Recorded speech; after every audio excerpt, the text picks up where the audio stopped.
पानी बिना सुखतावे हमरो अब हौदी रे भौजी।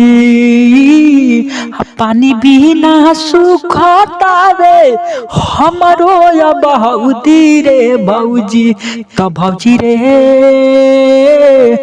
पिया रहेला हमारा सऊदी रे भौजी। तो भौजी रे बलमु रहेला हमारा सऊदी रे भौजी।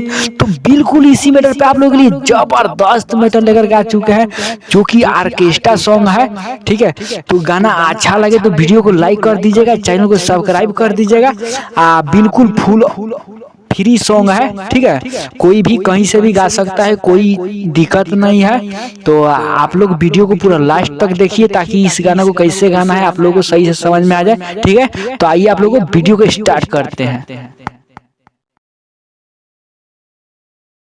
पियावा डहनाई बड़ा हमारे देवरा खालासी रे भौजी।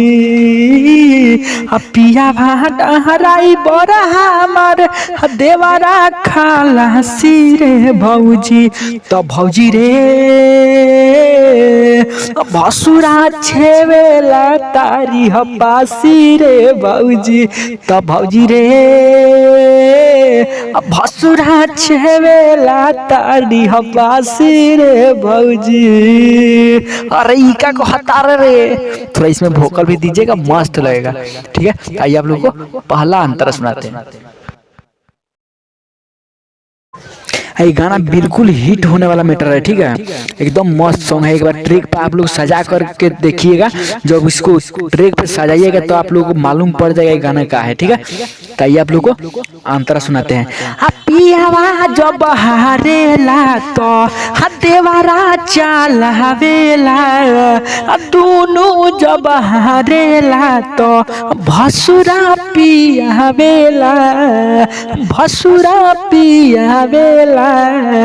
पियावा जब हारेला तो देवरा चलावेला, दोनों जब हारेला तो भसुरा पियावेला। तीनों महत हो सहो के झारे ले झांकी रे भौजी। तीनों महत हो के झारे ले झांकी रे भौजी। तो भौजी रे भसुरा छेवेला तारी हपासी रे भौजी। तो भौजी रे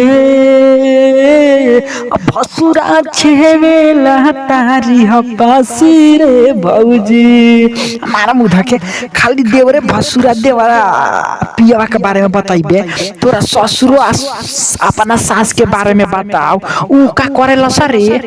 ऐसे करके थोड़ा वोकल दीजिएगा, एकदम मस्त सॉन्ग होगा। तो आइए आप लोग को लास्ट अंतरा सुनाते हैं जिसमें नाम दिया हुआ है, तो आप लोग अपना नाम भी रख लीजिएगा। ठीक है, तो आइए वीडियो को लेकर के चलते हैं अंतरा की तरफ।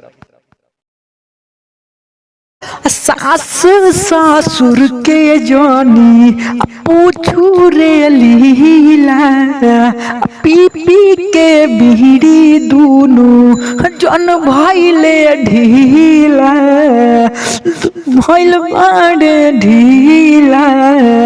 सास ससुर के जानी पूछू रे लीला, पी पी के बीड़ी भइले दोनों जन ढीला। फूल ताज बेहतर दीजी तन हवे झाला सिरे भौजी। फूल ताज बेहतर दीजी तन हवे झाला सिरे भौजी। तो भौजी रे भसुरा छेवेला तारी हपासी रे भौजी। तो भौजी रे भसुरा छेवेला तारी हपासी रे भौजी। तोर तो कर में फूट गइल बारे। ऐसे करके थोड़ा भोकल दीजिएगा, आप अपना दिमाग खटा लीजिएगा। ठीक है, तो वीडियो को लास्ट करते हैं, सब भोजपुरिया भैया लोग को, इस चैनल पे देखने वाले सुनने वाले को प्रणाम करता हूँ। फिर लेकर आते हैं अगला वीडियो, तब तक के लिए बाय।